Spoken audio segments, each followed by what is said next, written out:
नमस्कार मित्रांनो आणि मैत्रिणींनो, ॲडमिन निनाद ह्या आपल्या हक्काच्या यूट्यूब चॅनलच्या माध्यमातून आज आपण वर्षभराची सॅलरी स्लिप ज्याचा आपल्याला इन्कम टॅक्स रिटर्न फाईल करताना उपयोग होणार आहे त्याबद्दलची माहिती घेणार आहोत. खरं तर आत्ता वर्षभराची सॅलरी स्लिप जमा करण्याकरता आपल्या आस्थापना शाखेकडून विनंती करण्यात येते आणि जेव्हा आपण कार्यालयाकडे वर्षभराच्या सॅलरी स्लिपसाठी विनंती करतो तेव्हा त्यांच्याकडून प्राप्त होण्याकरता थोडा विलंब लागू शकतो. परंतु घर बसल्या आपल्या मोबाईलवरती सेवार्थच्या माध्यमातून आपण आपली सॅलरी स्लिप डाउनलोड करून घेऊ शकतो आणि वर्षभराचा जो गोषवारा आहे, वर्षभराचा रिपोर्ट आहे तो करू शकतो. याकरिता गुगलला महाकोश.gov.in असं आपल्याला टाईप करून घ्यायचं आहे. महाकोश असं सर्च केल्यावरती आपल्याला दिसून येईल की पहिली जी वेबसाईट येते महाकोश, त्याला आपण क्लिक करून घेणार आहोत आणि ह्यातूनच आपण सेवार्थच्या सेक्शनला माइंड आउट होणार आहोत.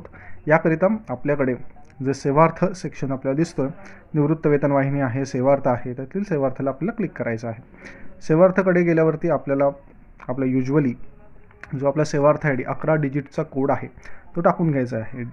PWD NNCM 8601 किंवा जर फिमेल असेल तर DHS KVK F 9602 अशा पद्धतीने आपला युजरनेम सेवार्थ आय डी आपल्या इथे टाकून घ्यायचा आहे.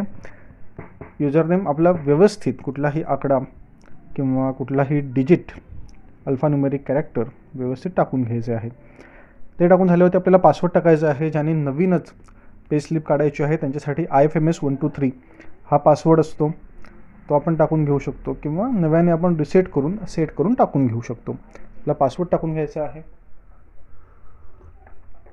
पासवर्ड टाकून झाल्यावरती आपल्याला तो व्यवस्थित लक्षात ठेवून नोट डाऊन करून घ्यायचा आहे.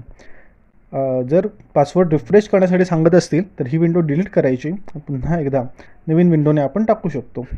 किंवा बॅड क्रेडेन्शियल्स, सेक्शन एक्सपायर्ड अशा प्रकारची एरर्स येत असतील तर नवीन विंडोने परत एकदा लॉग इन करायचं. कॅप्चा कोडमध्ये कॅपिटल आहे, स्मॉल आहे, अल्फान्यूमेरिक आहे, जे कॅरेक्टर आहे ते जसे जात तसं आपलं टाकून घेऊन प्रोसीडला क्लिक करायचं आहे. आता आपण आपल्या सेक्शनमध्ये सेवार्थच्या आपल्या पेजवरती आलेलो आहोत. या ठिकाणी आपल्याला वर्क लिस्ट दिसते, एम्प्लॉई कॉर्नर दिसते, रिपोर्ट्स दिसते, तिन्ही सेक्शन दिसून येत आहेत. आणि महाराष्ट्राचे जे सरकारी कर्मचारी आहेत ते आपलं पे स्लिप डाउनलोड करण्याकरिता त्यांना एम्प्लॉई कॉर्नर सेक्शनला जायचं आहे. एम्प्लॉई कॉर्नरमध्ये व्ह्यू पे स्लिप या ऑप्शनमध्ये आपण दर महिन्याची पे स्लिप काढून घेऊ शकतो. आता आपल्याला स्पेसिफिकली इन्कम टॅक्स रिटर्न करिता जे 12 वर्षाचा उत्पन्नाचा गोषवारा आहे तो घ्यायचा आहे. त्याकरिता पूर्वी आपण एका महिन्याची पे स्लिप आलेली आहे का हे चेक करण्यासाठी ह्या सेक्शनला आलो आहे. व्ह्यू पे स्लिपला आलेलो आहोत. इयर टाकायचं आहे, मंथ टाकायचं आहे आणि बिल कॅटेगरीमध्ये सप्लिमेंटरी असेल सप्लिमेंटरी, पे बिल असेल तर पे बिल. सप्लिमेंटरी म्हणजे अनेक महिन्यांचे पगार जर एकत्र केलेत किंवा 2 कर्मचाऱ्यांचे पगार एकत्र करून जनरेट केले असतील तर सप्लिमेंटरी लागतं. दरवेळेस आपण पे बिलमध्ये नॉर्मल पे बिलमध्येच येत असतो. आता आपण जुलै 2024ची पे स्लिप बघत आहोत. पे बिल नॉर्मल जनरेट झालेलं आहे. या ठिकाणी आपलं पे स्लिप आपल्याला इथे दिसून येत आहे. आपण दर महिन्याची पे स्लिप डाउनलोड करून मग एकत्र एक्सेलमध्ये 12 महिन्याचा डेटा तयार करू शकतो. किंवा आपल्याला या ठिकाणी जर 12 महिन्याचा एकत्र हवा असेल तर एम्प्लॉई पेड ऑन रिपोर्ट हा जो सेक्शन आहे वर्कलिस्टमध्ये, एम्प्लॉई पेड ऑन रिपोर्ट हा सेक्शनमध्ये आपण आलो आहे. या ठिकाणी आपलं नाव चेक करायचं आहे, office designation, DDO code, DDO name हे चेक करून घ्यायचं आहे. त्याच्यानंतर इयर आपल्याला कुठल्या वर्षासाठी ही पे स्लिप डाउनलोड करून घ्यायची आहे त्यासाठी त्यांनी इयरचं ऑप्शन दिलेलं आहे. इयर सिलेक्ट करायचं आहे. या ठिकाणी इयर सिलेक्ट करताना आपल्याला मार्च 2024 ते फेब्रुवारी 2025 अशा 12 महिन्यांकरिता ही पे स्लिप डाउनलोड करून घ्यायची आहे, याची कृपया नोंद घ्यावी. सो सध्या 2024-25 असा ऑप्शन आपल्याला सिलेक्ट करायचा आहे. एक एक्झाम्पल म्हणून आपण थोडं आधीच्या पे स्लिप ह्या ठिकाणी डाउनलोड करून घेऊयात. त्यामुळे 2023-24 असा सेक्शन मी सिलेक्ट केलेला आहे.